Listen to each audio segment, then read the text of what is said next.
quest, and trackless centuries are filled with her striving and the grandeur of her successes and her failures. Through good and ill fortune alike, she has never lost sight of that quest or forgotten the ideals which gave her strength. We end today a period of ill fortune, and India discovers herself again. The achievement we celebrate today is but a step, an opening of opportunity to the greater triumphs and achievements that await us. Are we brave enough and wise enough to grasp this opportunity and accept the challenge of the future? Freedom and power bring responsibility.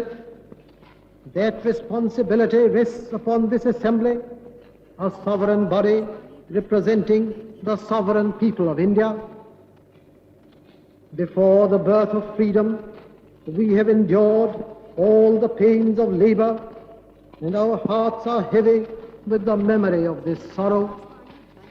Some of those pains continue even now.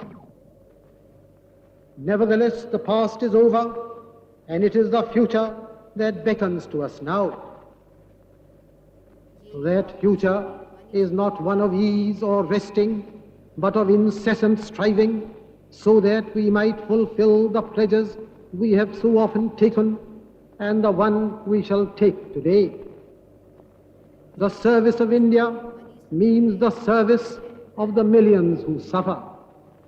It means the ending of poverty and ignorance and disease and inequality of opportunity. The ambition of the greatest man of our generation has been to wipe every tear from every eye. That may be beyond us, but so long as there are tears and suffering, so long our work will not be over. And so we have to labor and to work hard to give reality to our dreams. Those dreams are for India, but they are also for the world, for all the nations and peoples are too closely knit together today for any one of them to imagine that it can live apart. Peace has been said to be indivisible, so is to the people of India, whose representatives we are, we make appeal to join us with faith and confidence in this great adventure.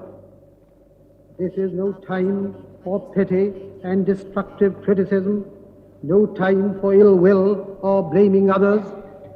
We have to build the noble mansion of free India where all her children may dwell. I beg to move, sir, that it be resolved that after the last stroke of midnight, all members of the Constituent Assembly present on this occasion do take the following pledge.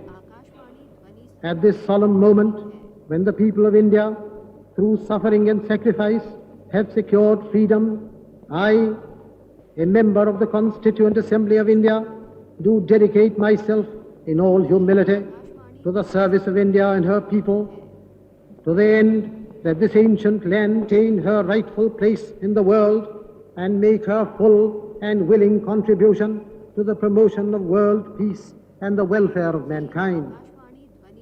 Members who are not present on this occasion do take the pledge with such verbal changes as the President may prescribe at the time they next attend a session of the Assembly.